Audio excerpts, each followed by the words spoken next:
Welcome to the Weaving Magick podcast. I'm your host, Alyssa Lilly. And I'm Tara Webb. And this episode, we are going to be diving into when is it time to walk away? And that question I don't know if anybody else is feeling it, but this season in particular, it has been a lot of release and a lot of things being very apparent. They're no longer serving us. Because I know Tara's moving through this too. There are things that are coming up that's just no longer serving us. And we have this attachment to hold on to them. And we realize it's time to let go, and kind of talking through that process. And why do we have this attachment? Yeah. What is it? Because I think when this fear, this feeling of walking away comes in, at least for me, and I'm pretty sure for you as well, Alyssa, it's a guttural, like in your body saying, walk away, right? I know for me, my body's screaming at me, do it. Let it go, let it go, please. let it go. Yes, please, please, please. So what is it that makes us so scared to take that risk? And even if it's, for like in my instance, it's not really a risk. Mine is the perception of, starting something and then walking away because it no longer serves me, and it being like a fear of failure, it coming across as I'm wishy-washy in what I want to do, or you're wasting money if you invest yourself in something, right? If you invest yourself in a coach and you don't like the coach and you choose to walk away from that, you're wasting money. Like all these things. And yes, I think it's part of a societal thought, right? That I should be, that's something my therapist told me. When the word should comes up, it's typically what you think society's putting on you, and you typically should ignore it, right? Because you should never do shoulds. Yeah, I mean, a really good example that is kind of fun is one of the things that I have been taught that I should do is shave, get rid of my body hair. That's something that we've been ingrained with growing up, and having a weird shame around body hair. And even though I haven't been shaving, how long has it been? It's been probably like 6 months. 4 months. Oh, 6. Okay, I was thinking 4. Way to go. No, yeah, I think it's been a while. I mean, I trimmed my legs up a little bit, but I haven't been shaving, and I have pit hair, and I had go and do pole dancing for exercise. And when I go, I had this thought of people aren't going to accept me because of my body hair. How ridiculous is that? How crazy is that? Because of my body hair. And you know what? I went, and nobody noticed, or, you know how you can tell when people look at you weird, they look at, you can tell when someone's staring at you in a weird spot. Nobody was even doing those weird glances like I thought I was going to get. And I talked to my best friend that I go with, and beforehand was like, please don't say anything. She's like, girl, I support you. It's body hair. And I was like, oh, you're right. I'm being ridiculous. But it's that fear that's deeply ingrained, and we don't know where it comes from, because I feel good when I'm at home. It's when I leave my house, I'm like, oh, people are going to judge me. Right. And I feel like we just talked about this before really even hopping on this episode of fear, that we want to go into a huge conversation about that later, because the fear of what's holding you back from something that is so beautiful. So when you look at walking away, what's been ingrained in us as children is that once you commit, you should stick to it. Eat all the food on your plate. That's what comes to my head. Even something like getting married, you should stick to it entirely, no matter what.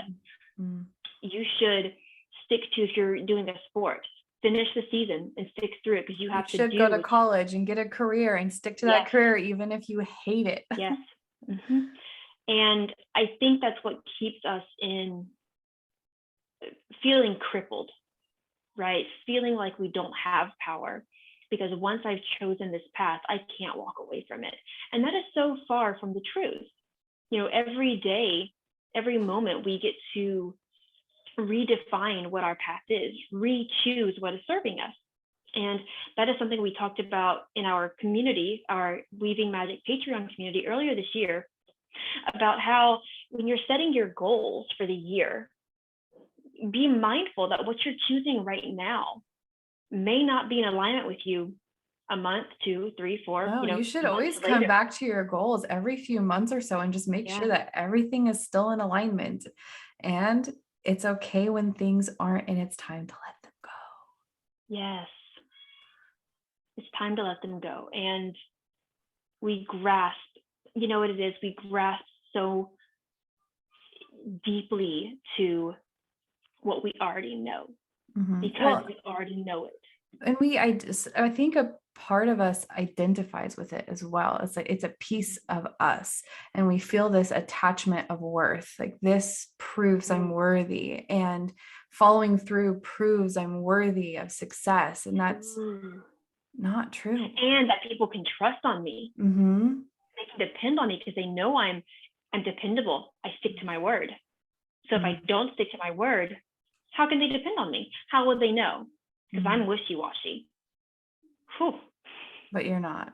You're not wishy-washy. No. You are standing true to who you are and what's in alignment with your joy and your purpose and what you want your life to look like. It is your life, not anyone else's. Mm-hmm. And a lot of times, you know, we hear those statements in a negative way of people saying, "Oh, you've changed." Oh, Hell yeah, I've change. changed.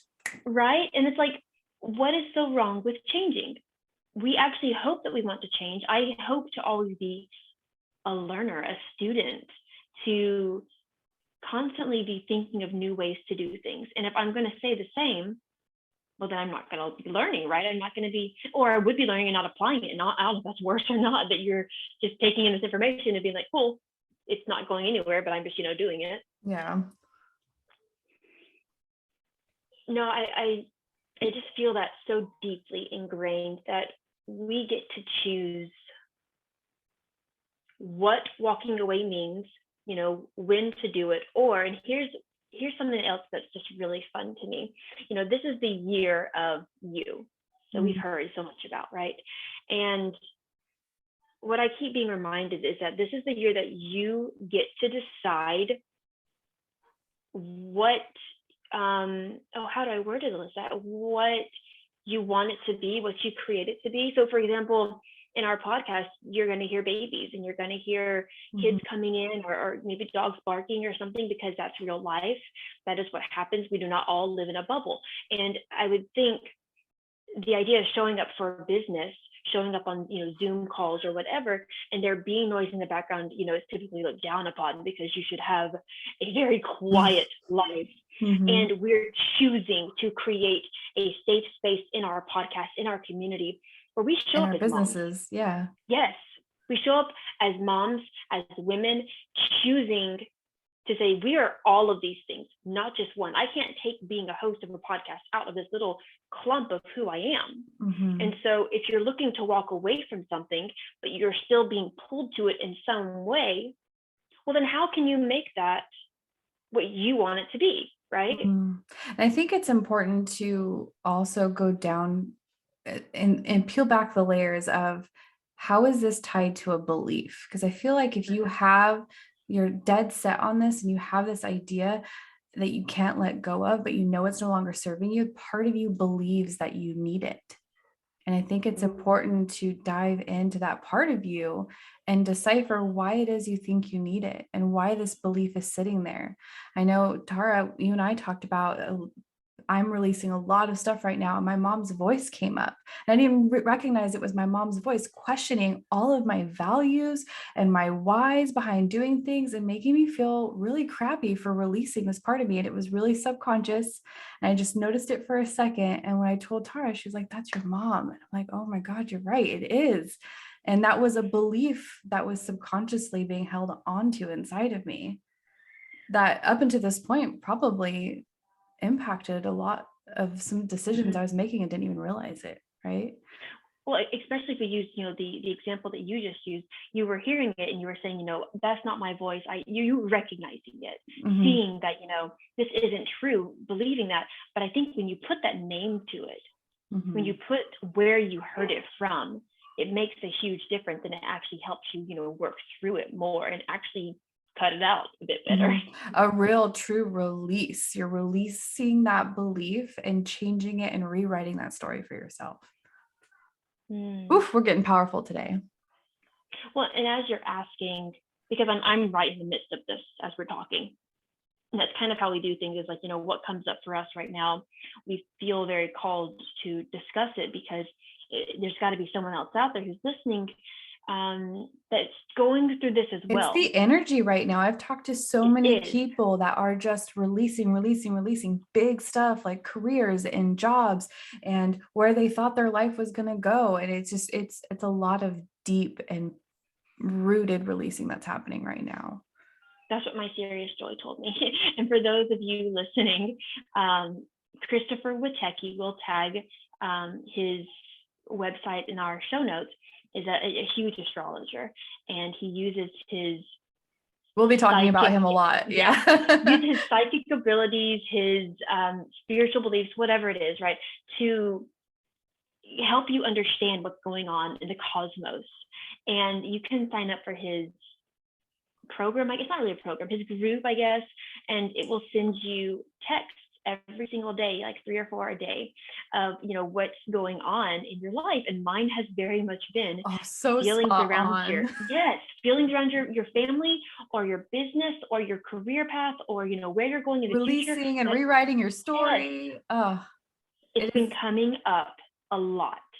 And as you were asking about, what is it that holds you to this foundation, to this belief, I think that's something that we could get very emotional about, because then we're diving into possible traumas or just childhood beliefs that, almost beginning to kill a version of yourself that you saw. Or I think that's another reason. Right. Or even like that core of who you thought you were, and you realize that no longer makes up who you are. You get lost in the space of, okay, well, who am I without that? Who am I without this trauma? Who am I without this belief structure? Without this worth, air quotes. And my therapist specializes in looking at, death of people, death of self throughout our existence, essentially. And there can be some times when we're realizing something about ourselves or about our childhood that almost kills that version in our head of who we were or who we thought we should be. And so that impacts a lot of who we are. So whenever we're looking at stepping away from something, it's like that piece of, well, I have to be this. I saw myself doing this. And that starts to crumble. And we start like reaching for the foundation as it's turning to sand. Like, wait a minute, who am I? Hold on. Oh, I can't do this. No.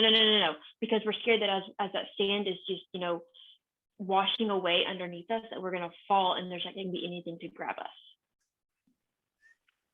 It's shaking. Your whole world can be shaken even by a small change. And I think that's why we see a lot of resistance to change, is because that shaking starts to happen and we immediately revert back. But sometimes that shaking is needed to create a foundation that can't be shaken, right? That foundation that you're solid in your authenticity and knowing what aligns with you. And the more that you take apart these things that aren't serving you anymore, you're building your temple, your home, your life, and you're manifesting your dreams into reality. And I think that's when we start to really move mountains. I have this image in my head as we're talking about foundations, the movie Encanto.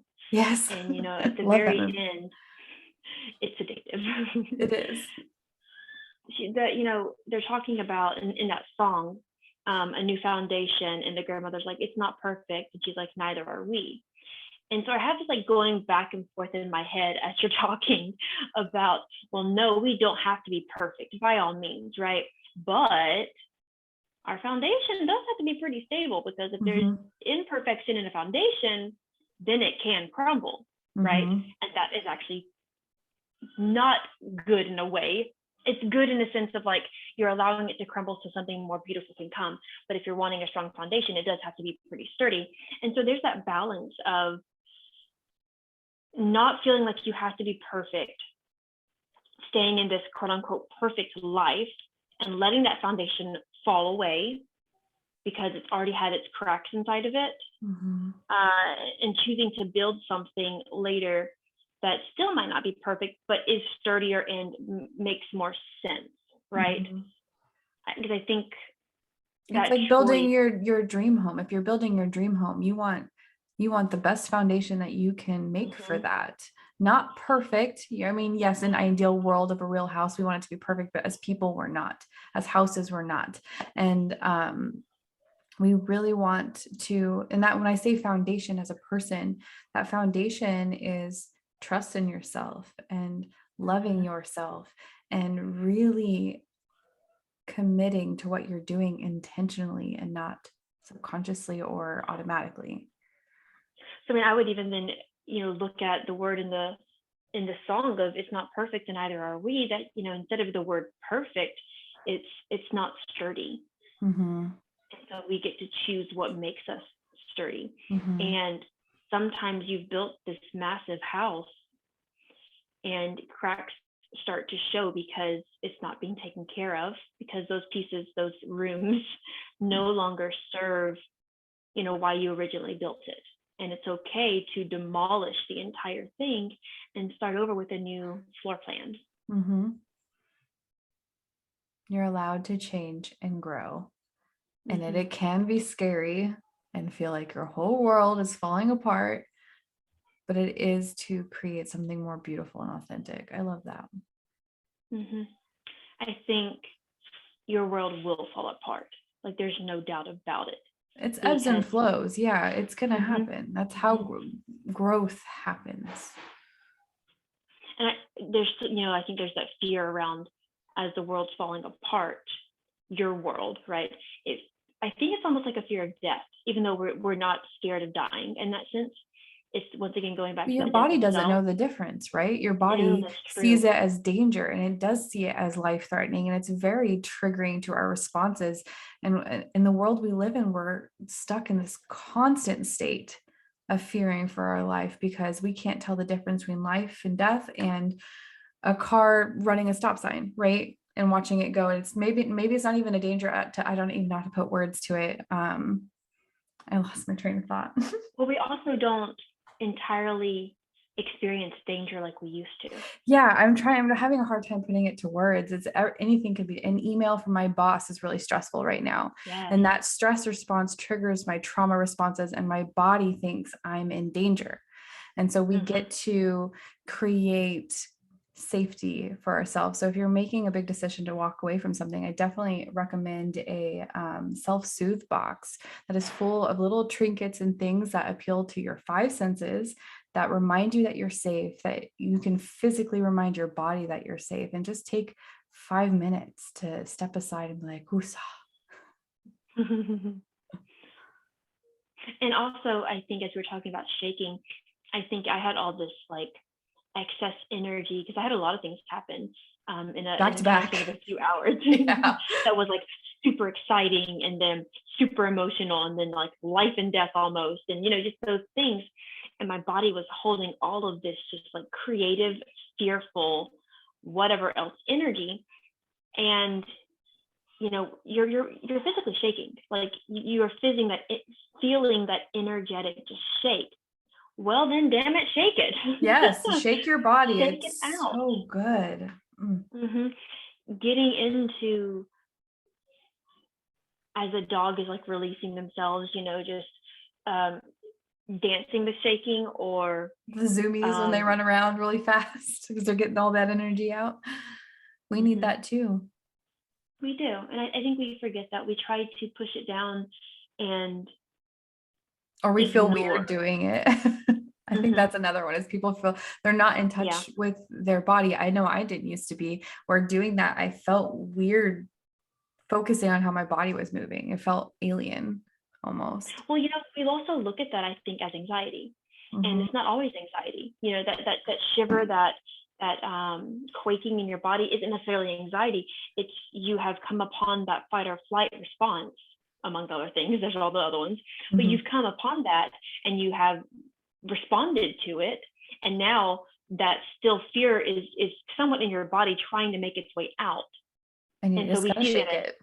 yeah, we see it as excess anxiety, and it's not. It's just, it's like looking at an electric current. If you think of Avatar, and whenever he's doing the fire into the electricity one, you know, and he's trying to be a conduit for the electricity, and he's moving. You cannot see me, obviously, as you're listening to this podcast. I'm watching her move her arms to explain it. It's, you know, he gets his fingers and he's going like down as a V almost to his womb space, and then up, even though that's To redirect butchering what he it. was doing. Yeah. Yes, because he's redirecting this energy and making himself a conduit. So it's like going from like plugging your light socket into actually making the lights go. So it's not in you, you're just shifting it out to where it could actually affect around you instead. That's an interesting thought that I just pinged on as we're talking, that if you let go of that energy within inside of you, it's then outside of you. And what is it affecting? It's gone. Let it out. It's gone. Do my kids pick it up? Or do that, like, what in the universe does it go to then?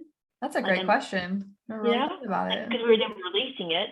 It feels like we're releasing something that isn't us. We're like pulling it out of ourselves almost. And I mean, when a dog shakes it off, it almost is as if it disperses. Is the way I feel. It's like I see a dog shake and it's like poof, it's gone. Because I don't take on that extra. So maybe that's what it is. When you shake it off, maybe it's like a parasite that when it comes out, it just disappears because it doesn't have that parasitic connection anymore. I need to take a moment to digest that. It's a fascinating thought. All of that to say that it is fearful when you want to walk away from something, when you begin to have these thoughts that something is no longer serving you. And if you are even thinking about it, then your body has been feeling it for a long time, I would say. Your body has been experiencing that. Like in what I'm going through, my body has been knowing it, and I've been fighting it entirely, as if, you know, I were fighting the urge to throw up. That's what it's like. And I didn't consciously realize it until today. And, you know, I get to look at, do I want to entirely walk away from something, or do I want to create my ideal version of this? So I think we could talk about that a little bit more, like what an ideal version of something could look like. Yeah. I think your school, it's a perfect example, right? Of where you get to redefine the standards that you're holding yourself to with it, right? The amount of energy and how you put that energy into it. You get to redefine what that looks like and take that pressure off. Yes. I mean, it's almost like, you know, with a job, if you're feeling so much pressure around something, one way to redefine it is to look at, well, I choose to release this when I go home. I choose to not let it affect me, right? I choose to set boundaries. I'm only working from this and this time. Even if I work from home, have your office space separate, and you don't bring it home with you, and really set that practice and boundary in motion. Or if, you know, it's a job where you actually are able to shift your roles, right? To really look at, you know, if you work for somebody who allows the flexibility and desires the creativity that you bring, saying, you know, these roles actually no longer really fit with me. I would love for it to morph into something like this. And then if you're feeling that draw to it still, it's because maybe it does still serve you in some ways, but the role that you're in no longer serves. And that's okay. Just shift roles within, you know, a company, within a field. You don't have to stay in the exact same thing. I think, you know, sometimes when we look at walking away, we just have this one image of this is what it has to be. I have to leave entirely. I have to burn the bridge. And it's not always that, you know, there are other alternatives, but I think allowing yourself to go there is a big thing. Allowing yourself to even look at those possibilities.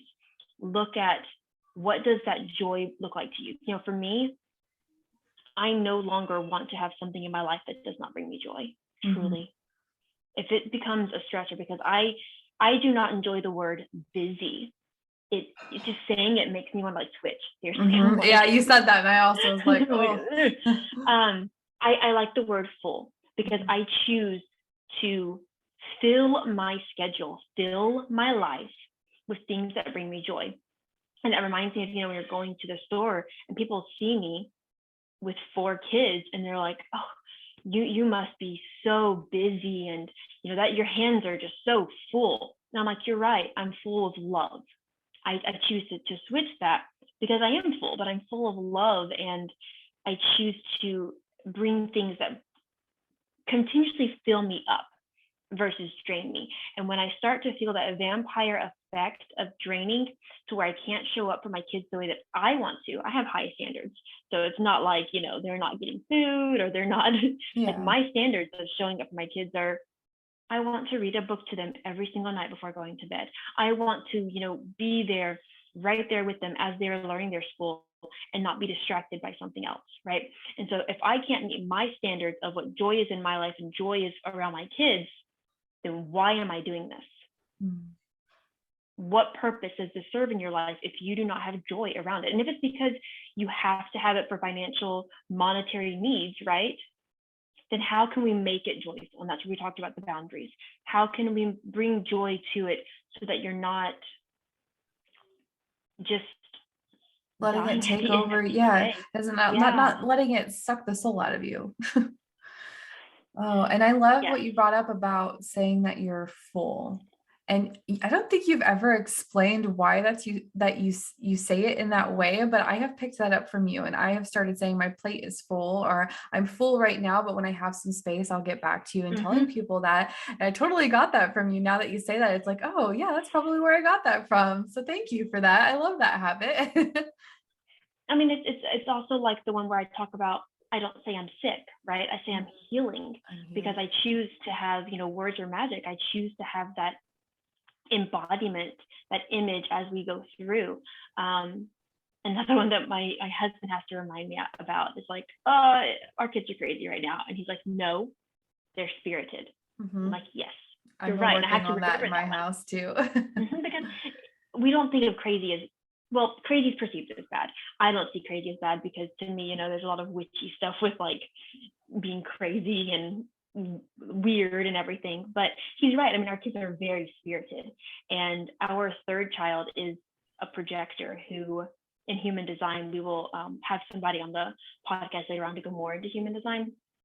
But he takes on a lot of energy. He could almost be like a vampire sucker to get energy, because he doesn't have a defined center, as that would be a defined area of like generating his own energy. And not that he's doing it on purpose, it's just who he is, and he just has a difficult time almost associating himself from others. And so there's all this like excess energy of like our other boys who just have this massive amount of energy, and he's mirroring them, and so it just feels like chaos. But in reality, it's just them figuring out their little own energetic worlds, like how things are revolving around them and who they are. I'm trying to like put I know, I need to like record you doing these hand motions. I talk with my hands. You do. So just as I love it. Just imagine that I'm doing something with my hands. Making a little ball and understanding how the energy connects. Yes. Which also then is now a tangent on me teaching my boys how to rub their hands together and feel the energy, and then pull it out, and they can feel this magnetic energy between their hands. So awesome. Elias last night, he's terrified of going to sleep at the dark at the moment, and so I was like teaching him that, and then teaching him to put his hands out and go boof to the monsters. He absolutely was like, I can't do it. It was really funny, but we have the power to poof monsters away, to poof our fear away. So to come back full circle, as we're building the circle with our hands, because I feel like we've gone on a few tangents, because I love tangents. They're fun. We have the power to vanquish our fear. We have the power to decide what serves us and what doesn't. And And I you would know say, yourself better than anyone, right? You know what you want. You know what's true for you. You know when there's something that's not yours, right? You can feel that in your body. And just learning to trust the fact that you know yourself better than anyone else. Stand in that. Let that be your foundation when you make these decisions. and I think as you're saying that, what actually came up in thought wise was you're gaslighting your body. Yeah. You're gaslighting yourself because your body's trying its damnedest to communicate with you. And you're like, nope, nope, I don't see it.